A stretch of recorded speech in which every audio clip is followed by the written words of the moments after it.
I am now finishing. I know half my videos on YouTube are Q&As, it seems like. The last Q&A I'm doing for a while. You got to finish up the Facebook questions. So I'm going to super speed run these. But first off, super stoked. Got the homies on the team, Gannon, Alden. This year is going to be so sick. We're all staying at Airbnbs. Gannon, Alden, Isaac, me. So the content's going to be insane. And and then we're going to be doing, us four are going to be running clinics on certain off weeks and maybe even during tournament weeks. So be on the lookout for those. We'll get some more information coming about that. And also, super stoked to make the signature team, sign a 2-year contract. So also be on the lookout for my new signature disc. In the meantime, I put the link in. I still got some Gavin Babcock Shield Series DD3s. And then I have with me, so if you want, hit me up on Instagram or Facebook Messenger. I got some Shield Series stamp links, MB3s, FDs, and PDs. So yeah, thank you all for the support, and I'm gonna rip through these questions. When are PD2s dropping? Already did. In the mystery boxes, be coming soon for stock. Are you a Christian? And if so, how long have you been one? I don't know what I would consider myself. I believe in a God and still trying to figure out what that looks like for me. But I enjoy being around Alden, Isaac, Gannon, because I just love talking about that kind of stuff with them. Sometimes picking their brain and helping me kind of understand that and what that looks like for me. So I do believe in a God though. Oldest disc you carry and use? Probably my Cloudbreaker 3 or one of my DD3. Ooh, actually, I take it back. Eagle Claw MD3 that I got in 2016 when I was an intermediate, and still bag it. Got to throw it back in. How do you get your one finger flick to go? So far, I max out around 310. Well, my hands are super fat, and one finger flick is like 2 is just way too much. 2 is the equivalent of like 3 small fingers. So 1 just fits right in there. Nice, but mess around with 2 or split grip, stack grip. 2 is pretty normal. So who did you play your first tournament with? Where was it? And did he beat you in that tournament? Playing first tournament with my older brother at Pickard Park, where the Des Moines Challenge is now held, in 40-mile-an-hour winds. I remember first round, it was on 18. I drove, my brother drove, and then I was playing with Chris. I'm not going to say his last name, don't want to out him. But he tees off and goes, hole 18's like 1,000 feet into a headwind. And it's like legit 30-mile-an-hour winds. And his disc goes like 150 feet up in the air and like 200 feet behind the tee pad and into the woods. And he was laying 3 like 10 feet in front of the tee pad, and we were just looking at each other like, this is gonna be insane. And he ended up getting me by a couple strokes, Keaton, that is. So yeah, he did get me in the first, but got the last laugh, so suck it.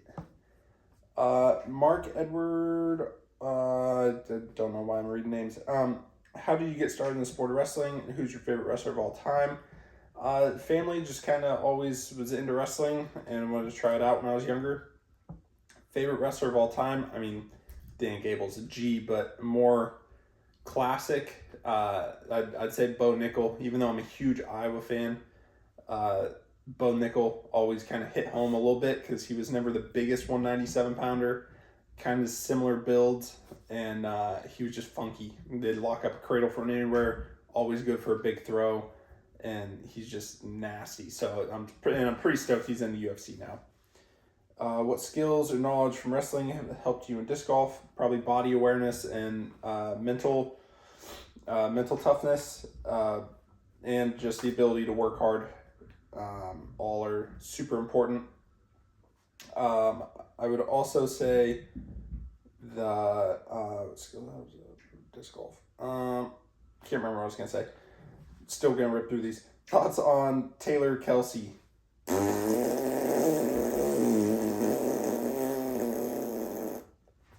Oh, I can't stand it. What's the biggest challenge you've encountered while on tour? Car problems, finding stuff to do, getting enough practice rounds in. Probably last year in Montana, I just pulled in. I don't even know how I made it there. It was honestly kind of a miracle. But I pulled in to some town in like Missoula, or some little spot in Missoula, and I was going to do laundry. I just got in, wasn't going to play that day. Pulled in, shut my car off, carried all my laundry stuff over, did laundry, sat there, finished it, walked back. Car just won't turn over. It just won't turn over. Turns out key needed brand new car keys. Car keys just got too worn in, and wouldn't turn over. But first I was like, okay, maybe it's just a key. Let me grab my spare. Spare is not underneath my car like usual. It must have just like got caught and got ripped off the key ring or something. So the spare just got lost, and yeah, and now I'm like stuck. And so I had to get a tow to the nearest Chevy dealer, get a hotel for the night, and then they had to overnight the mold to make one of my keys, and then I had to drop a bunch of money on a couple new keys, and yeah, and I was just hitchhiking around the town of Missoula to try to get around places because it was also on the opposite end of kind of where everyone else was staying, and I didn't want to be an inconvenience, so I was walking just like miles to like Planet Fitness, and then I was going to go to putting league, and I bailed, and then went all the way back, and I just had like bags, and I was legit homeless for like a day. Giving you early success in your younger career, how do you get mentally ready to take down a major? I remembered what I was going to say too. What skills, knowledge from wrestling have you helped you in disc golf? What skills, knowledge from wrestling have helped you in disc golf? I was going to say the ability to win. I haven't won a ton in disc golf, just some C tiers. Really is the biggest win I've had, and arguably one of the non-sanctioned wins I have was like bigger than the C tier I won. So people always say like, oh, like you should play more small tournaments to get the like feeling of winning. Like I've won enough in life, and I've capitalized in big moments in disc golf that I've needed to know that I still have that in me. And it's not like I'm like, oh, I'm gonna win and then crack under pressure. It's like I honestly feel more calm when I'm in that zone and competing for the win. So I'd say wrestling has taught me how to win big time. And then that also, given your early success in your young career, how do you get ready mentally to take down a major? Same thing. I think the bigger the tournament, the bigger the feeling, the more routine I get in, and more prep, and more like I don't know if it's like more seriously I take it or something. It just like flips a switch in my mind, and just that big stage feeling I like crave, and I just tend to play better under those circumstances, which definitely isn't a bad thing. What keeps your mental game strong during tough breaks, going OB, missed putts, etc.? I try to just not react at all. Find a positive in everything, and like sometimes I'll have a stupid roll away and bogey, and I'll just get like a full mental reset, and then when I go to the next hole, sometimes then I'll like rattle off 2 or 3 in a row, and then I just tell myself like, okay, everything happens for a reason. I might not have got these 3 birdies if I didn't bogey. And so I think it all evens out in the end, but just not letting yourself react is almost like a cheat code, because you could be struggling through 9 holes and you don't let yourself react, and then eventually it's just like a switch flips and you're just like in the zone, and you're like, all right, we got like 9 more holes to play, and you just get like a euphoric feeling and just start like killing it at the end. But that's just for me. How do you stay healthy on the road? Nutrition, travel, sleep, and playing all the time. Oh, this year would be nice at Airbnbs, be able to cook. I got Sam's Club membership. I've really kind of discovered what foods I definitely want to stay away from and been more ingredient based on like things to look out for and everything. So that'll be super nice, and always have a place to. I mean, sometimes if it's rainy, I'd just be in my van or a Starbucks all day. So instead of being cooped up, I'll actually have a house to like get up, move around in. Could still do like, I still get like a stretch in without having to go to Planet Fitness, and it'll just be a little more at ease. But yeah, I mean, it really just making good food choices. Last year I did a really good job about stretching before I shower every day. So at least like 5 days a week, I was getting like a 30-minute stretch in or so, on top of maybe like a little workout. And I plan on getting a nice routine this year. Yeah, and getting a good warm up. Schleibach, why are you my favorite human? You're my favorite human. One of one. What kind of exercise regimen? You know what? Back up. Schley Daddy's the best.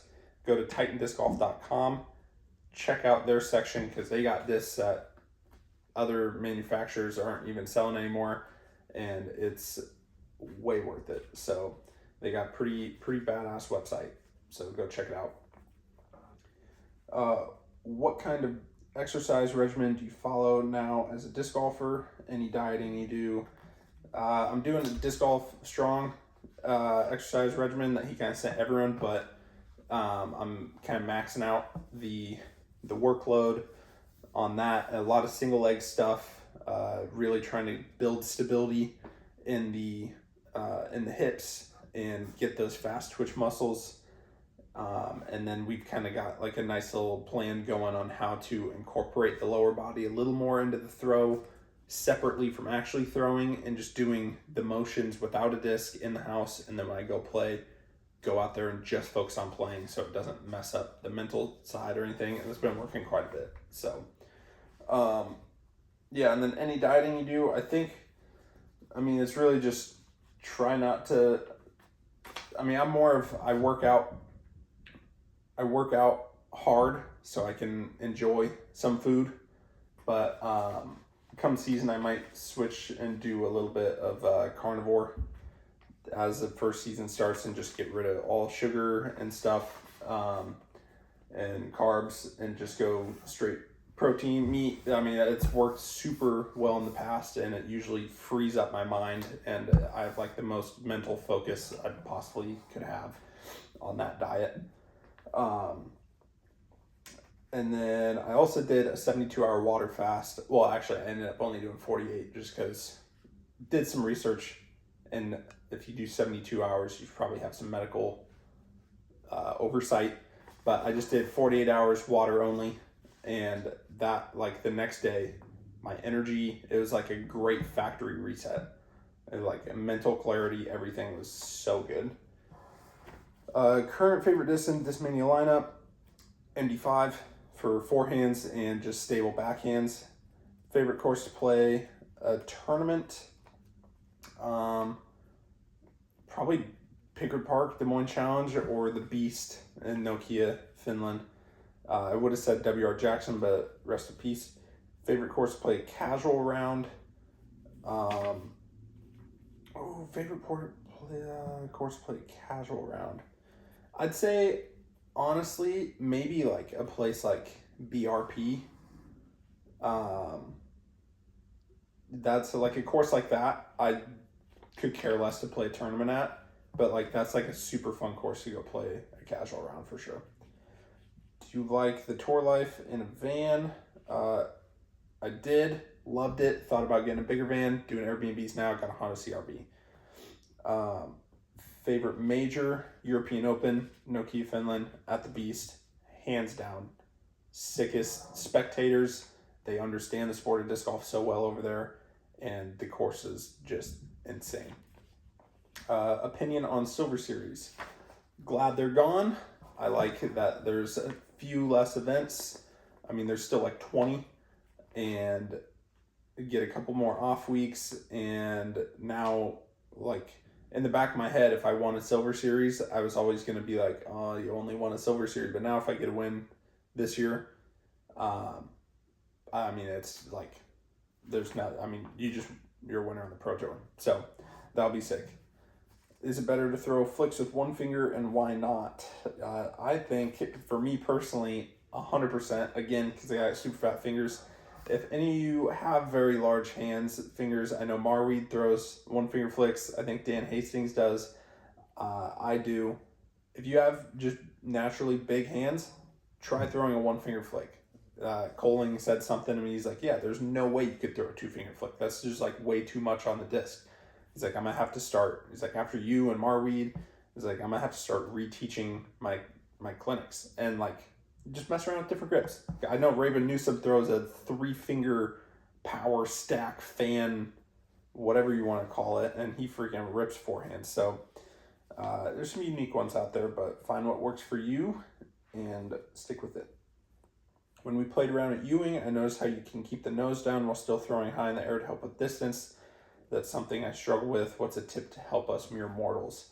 I've noticed that when I pull through, my wrist is like naturally down like that.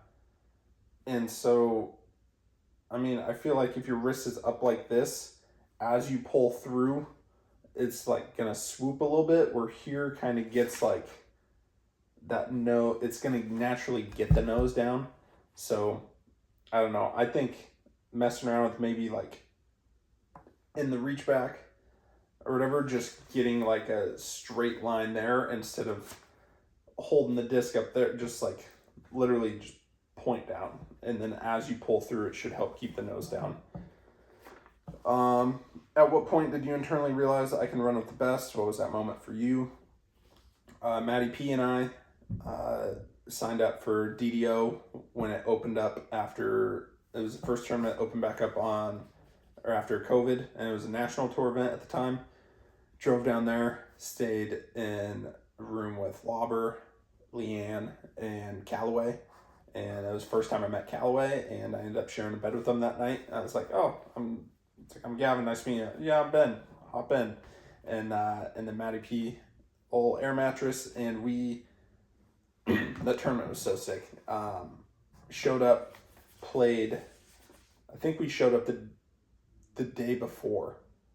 Yeah, and then played blind. And so played Emporia blind, and I ended up snagging, I think he cashed, he beat me by a stroke, and then I tied last cash with James Conrad and Ben Callaway. And I was like, oh my gosh, like, I just cashed.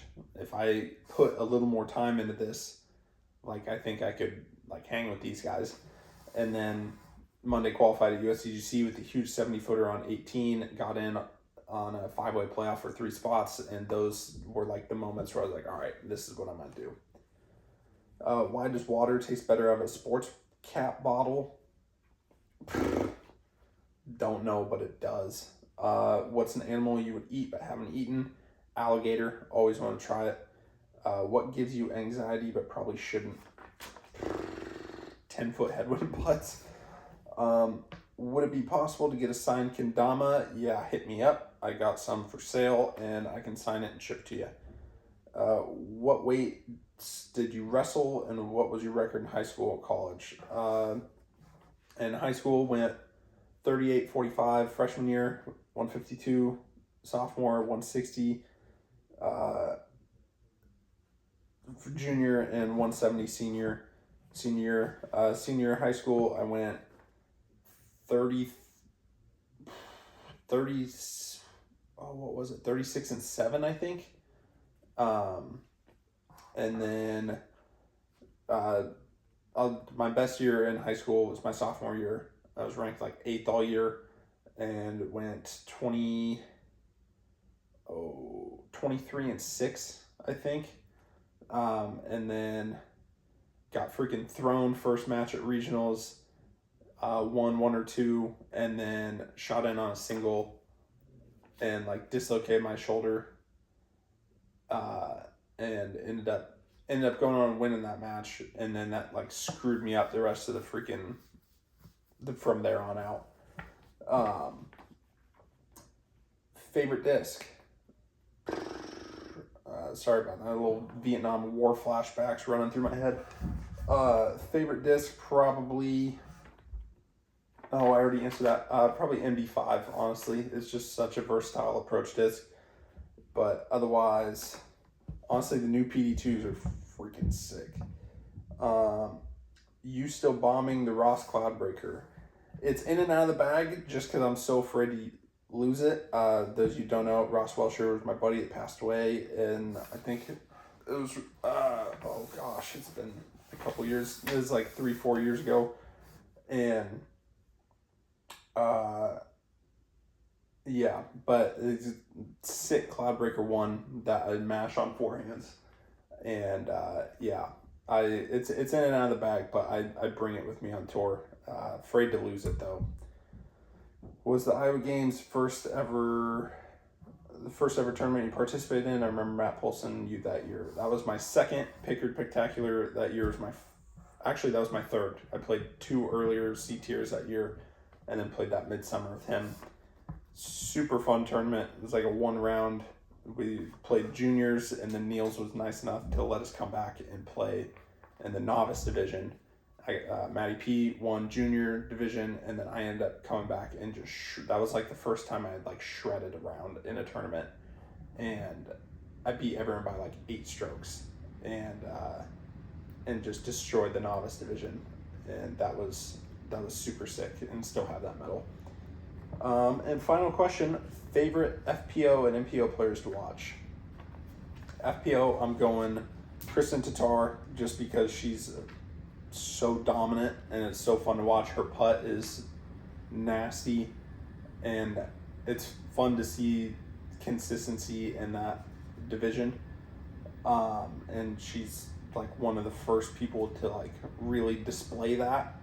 And then I'd say Katrina, always been a massive Katrina fan. The way she thinks, goes about her life and everything, I've always like agreed with, and like kind of think the same way and stuff. And when she's on, she's so fun to watch. So probably those two. And NPO players to watch, I mean Calvin's super fun to watch. I'd say Calvin, because our run-ups like somewhat similar in the sense of like he's always been someone I've like kind of studied to like try to better my own form. Gannon, and I mean Gannon's putt is like what I like wish my putt could be, just that nose down spin putt, because I have a nose down putt, and like I like Calvin, watching Calvin too, because his putt's kind of nose down and just very just kind of, yeah, I mean that's really it, just nose down, just a couple good nose down putters. And Calvin's almost more of like a pitch putter a little bit. And then Isaac's backhand lines that he throws are insane. Gannon just is like understands the flight of the disc and airspace so well that he can throw some like crazy like fun shots too that are just like wild.